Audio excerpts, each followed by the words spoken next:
Activity in cash flow statement. So हमने last video में cash flow statement के बारे में डिस्कस किया है। आज हम बात करेंगे ऑपरेटिंग एक्टिविटीज जो कैश फ्लो स्टेटमेंट की होती हैं। सबसे पहले ऑपरेटिंग एक्टिविटी होती क्या है? Operating activity main revenue generating activity होती है किसी भी एंटरप्राइज की। यही वो रीजन है जिसके लिए कोई भी एंटरप्राइज, कोई भी फर्म, कोई भी कंपनी काम करती है। बेसिक काम उसका यही होता है। It includes all those transactions that are not included in investing and financing activities. वो सारी ट्रांजेक्शन्स जो ना तो इन्वेस्टिंग में आती हैं ना फाइनेंसिंग एक्टिविटी का पार्ट है। फॉर एग्जाम्पल, किसी भी एक ट्रेडिंग कंपनी के लिए purchase and sale of goods is its revenue producing activity. Trading company कौन सी होती है? जो मैन्युफैक्चरिंग नहीं होती, जो एक से सामान लेती है दूसरे को सामान बेच देती है। किसी भी फाइनेंस कंपनी के लिए giving and taking of loans, purchase and sale of securities on behalf of its own is its principal revenue producing activity. So finance company जैसे बैंकिंग होता है, सो बैंक्स के लिए giving and taking of loans, purchase and sale of securities अपने ही behalf पे उनकी principal revenue producing activity होती है। कंप्यूटर मैन्युफैक्चरिंग कंपनी के लिए manufacturing, banana and selling of computers उसकी प्रिंसिपल रेवेन्यू प्रोड्यूसिंग एक्टिविटी है। सो ये सब ऑपरेटिंग एक्टिविटी की एग्जांपल्स हैं। अब जब हम ऑपरेटिंग एक्टिविटी पढ़ रहे हैं ना, तो हमें दो टाइप्स की फर्म्स को अंडरस्टैंड करना है। सबसे पहले नॉन फाइनेंसिंग कंपनीज, फिर आता है financing companies. Financing company means banking companies, non financing companies means बाकी सब। सो एग्जाम्पल्स क्या है नॉन फाइनेंसिंग कंपनी की? Cash receive from sale of goods. Non financing है ना मैन्युफैक्चरिंग, सो कुछ ना कुछ मैन्युफैक्चर करते हैं वो, सो उनको सेल जब वो करेंगे गुड्स को, जो भी उसमें रिसीट्स वापस मिलेंगी। Cash receipts from royalties, fees and commission etcetera, जो भी रॉयल्टीज है, जो फीस है, जो कमीशन में पैसा आएगा।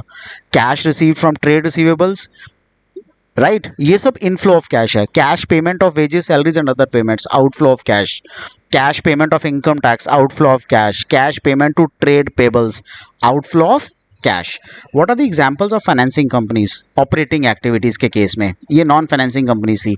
Financing companies I just told you, banking companies, right, जो फाइनेंस में डील करती हैं।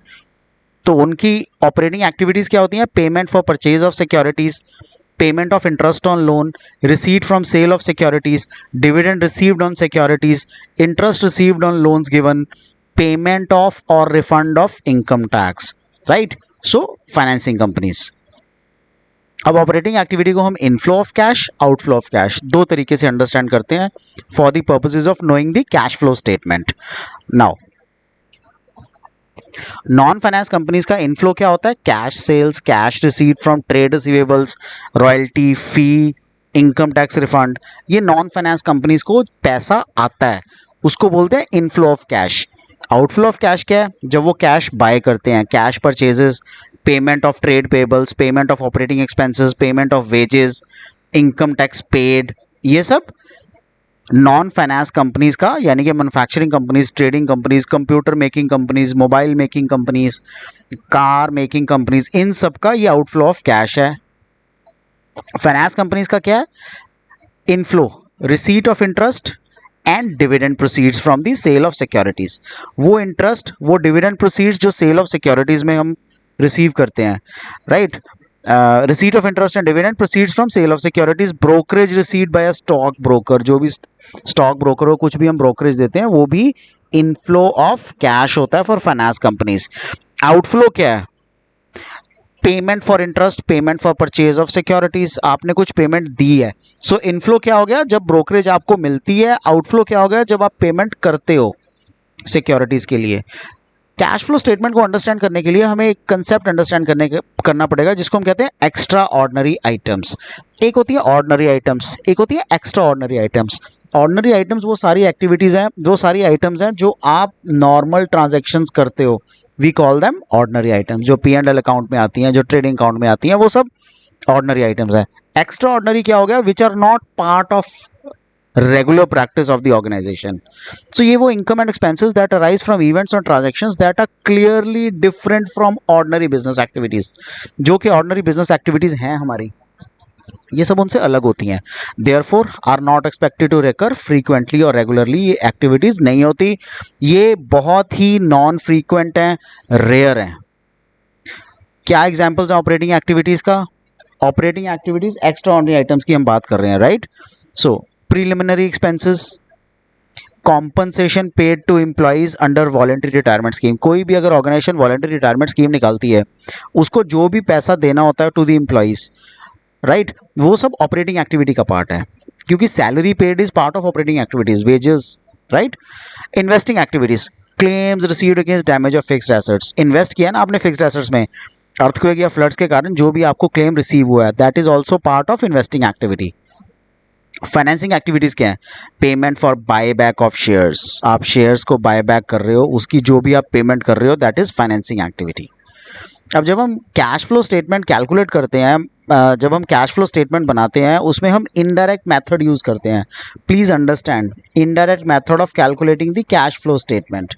सो ऑपरेटिंग एक्टिविटीज में स्टेप्स इन्वॉल्व हैं कुछ। क्या क्या स्टेप्स हैं? सबसे पहले हमें डिटरमिन क्या करना है? Net profit before tax and extraordinary items. So net profit चाहिए, लेकिन वो भी बिफोर टैक्स चाहिए एंड एक्स्ट्राऑर्डिनरी आइटम्स। सो इसके दो पॉइंट्स हैं। पॉइंट नंबर 1, जब स्टार्टिंग पॉइंट क्या है? Profit as per statement of profit and loss. And point number B, इसको हम स्टडी करेंगे जब लिखा होगा starting point is surplus, that is balance in statement of profit and loss. So please understand the difference. Starting point क्या है? Profit as per statement of profit and loss, और B के केस में surplus, that is balance in statement of profit and loss. ठीक है। सो statement of P and L, एक A part. Statement of P and L is a statement that shows profit earned और loss incurred by the company पूरे साल में during the last year, previous year. It will not have items of appropriations जैसे transfer to reserve, payment of dividend, ये सब उसके अंदर P and L, statement of P and L में नहीं होता। Since such statements are prepared as per part 2 of schedule 3 of the Companies Act 2013, net profit before tax and extraordinary items in this case is calculated कैसे? Profit after tax as per statement of P&L, हमें ये दिया होगा, right? Add provision for income tax made during the year, जो भी आपने income tax में provision उस साल में आपने इनकम टैक्स डिपॉजिट किया है, right? Extraordinary items that are debited as expenses to statement of P and L, ये सब ऐड करेंगे।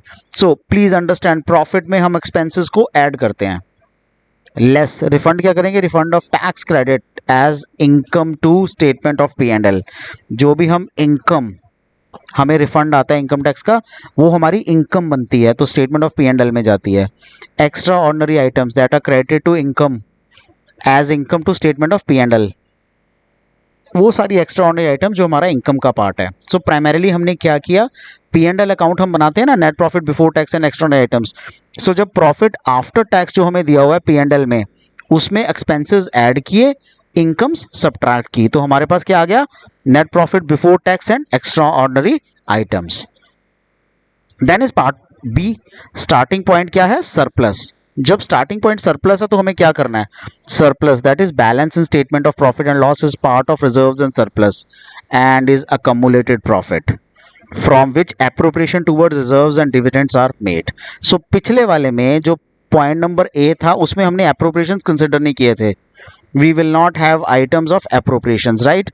सरप्लस में, बैलेंस में हम, जब सरप्लस स्टार्टिंग पॉइंट होगा तब हम अकम्युलेटेड प्रॉफिट्स को एप्रोप्रिएशंस करेंगे, यानी कि रिजर्व्स में, डिविडेंड्स में जो भी पैसा दिया है उसको हम ऐड करेंगे। Transfer to reserve and payment of dividend is an appropriation of profit, therefore these are deducted from surplus. जो हमने ट्रांसफर किया वो माइनस होगा, that is balance in statement of profit and loss. So हम कैसे करते हैं इसमें? Difference between closing and opening balance of statement of profit and loss, ये हमें रिजर्व एंड सरप्लस में दिया होगा, ओपनिंग एंड क्लोजिंग बैलेंस। उसमें हम एक्सपेंसेस ऐड करेंगे। आपने डिविडेंड पे किया, विल ऐड दैट, जो भी लास्ट ईयर में प्रपोज डिविडेंड जो आपने पे किया है, इंटरिम डिविडेंड अगर आपने पे किया है, will add, transfer to reserves will be added, provision for tax will be added, right? So interim dividend that was paid during the year, transfer to reserves, provision for tax during the year, extraordinary items that are debited as expense to statement of profit and loss. So हम primarily क्या कर रहे हैं इसमें? जो भी हमारा difference है क्लोजिंग एंड ओपनिंग बैलेंस का statement of P and L में, जो रिजर्व्स एंड सरप्लस में दिया हुआ है, उसमें हम सारे के सारी पेमेंट्स, एक्सपेंसेस को ऐड कर रहे हैं, इनकम्स को सब्ट्रैक्ट करेंगे। सो लेस क्या करेंगे हम? Refund of income tax credited as income, extraordinary items credited as income to statement of profit and loss. कोई भी हमने reserve which is transferred back आपके पी एंड एल में वापस आ गया है, सो एक्सपेंसेस ऐड होंगे P&L में और इनकम सब्ट्रैक्ट होंगी। सो हमें क्या मिलेगा? Net profit before tax and extraordinary items. अब फॉर्मेट क्या है हमारा ऑपरेटिंग एक्टिविटीज का? प्लीज अंडरस्टैंड, ऑपरेटिंग एक्टिविटीज का इंडिविजुअल क्वेश्चन भी आता है आपको। So please understand this format. हमने ऊपर डिस्कस किया सबसे पहले ए पार्ट, हम net profit before tax and extraordinary items mention करेंगे। जैसे हमने ऊपर कैलकुलेट किया part A and part B, this was part B and this was part A, statement of P&L। So A and B में जैसे हमने calculate किया, उसको कैलकुलेट करके जो वैल्यू आएगी will put that value on this side. Adjustment for cash and non cash items, जो भी profit and loss cash flow का जाएगा उसको सबसे पहले हमने नॉन कैश आइटम्स के साथ एडजस्ट करना है। सो हम क्या करेंगे? जो हमारे एक्सपेंसेस हैं उनको हम ऐड कर देंगे P&L में। हमारे एक्सपेंसेस क्या है? डेप्रिसिएशन नॉन कैश एक्सपेंस है। Amortisation of goodwill, amortisation is kind of depreciation only, but goodwill जब वैल्यू रिड्यूस होती है, पेटेंट्स एंड ट्रेडमार्क की वैल्यू रिड्यूस होती है, तो we call it amortisation. Interest on bank overdraft, आपके पास से जा रहा है, एक्सपेंस है। Cash credit, interest on borrowings, short term long term debentures, किसी पे भी इंटरेस्ट अगर आप पे कर रहे हो। Writing of under writing commission, share issue expenses जब आप सब्ट्रैक्ट कर रहे हो, जब आप पे कर रहे हो। Loss on sale of fixed assets, जो भी हमारे फिक्स्ड एसेट्स हैं जब आपने उनको बेचा तो आपको लॉस हुआ। Increase in provision for doubtful dates, आपको लग रहा है कि कुछ डेट्स वापस नहीं आएंगे, सो जो भी हमारा प्रोविजन फॉर डाउटफुल डेट्स है, राइट। ये सब ट्रांजैक्शंस को हम ऐड करेंगे P&L में। सब्ट्रैक्ट क्या करेंगे? इनकम्स को। कौन सी incomes? Interest income, dividend income, rental income, gain on sale of fixed assets and decrease in provision for doubtful debts. जब हमने ये प्लस और माइनस कर दिया, उसके बाद हमारे पास क्या आएगा? Operating profit before working capital changes. So A plus B plus C, जो हमने ये ऊपर किया ना, ए सबसे पहले नेट प्रॉफिट आया, बी आया जो हमने ट्रांजैक्शंस को ऐड किया, सी आया जो हमने ट्रांजैक्शंस को सब्ट्रैक्ट किया। देन ऐड क्या करेंगे? Decrease in current assets, increase in current liabilities. अब डिक्रीज इन करंट एसेट्स का मतलब क्या है? डिक्रीज इन करंट एसेट्स का मतलब है कि जो आप एसेट खरीद रहे हो वो है इंक्रीज। डिक्रीज का यहां मतलब है कि आप एसेट बेच रहे हो और करंट एसेट्स है ना, सो यानी कि आपके पास करंट एसेट कम हो रहा है, विच मीन्स आपके पास कैश आ रहा है। अगर स्टॉक है, आपका स्टॉक कम हो रहा है आपके पास, विच मीन्स आप सेल कर रहे हो तो आपके पास कैश आ रहा है, इसलिए हम इसको ऐड करते हैं। कैश फ्लो स्टेटमेंट का इनफ्लो हो गया ये। इंक्रीज इन करंट लायबिलिटीज, मतलब आपने करंट लायबिलिटीज तो ले ली लेकिन पैसा नहीं दिया अभी तक, सो ये भी ऐड होगा।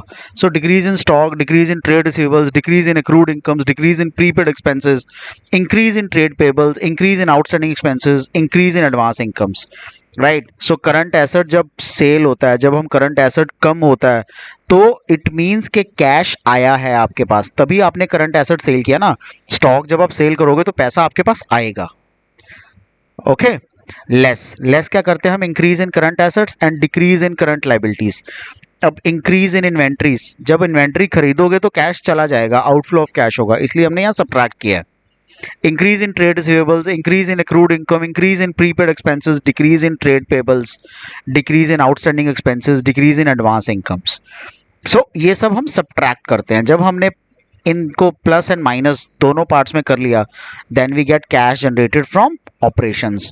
सो कैश जनरेटेड फ्रॉम ऑपरेशंस में एक तो before working capital changes, then add जो decrease in current assets and increase in current liabilities है, and less F part increase in current assets and decrease in current liabilities है, that is cash generated from operations. इसमें हम income tax minus करेंगे, net of tax refund, जो हमारे पास tax पे की है हमने वो माइनस करेंगे, लेकिन अगर कुछ टैक्स का रिफंड आया उसको हम प्लस करेंगे। फिर हम cash flow before extraordinary items आ जाएगा हमारे पास।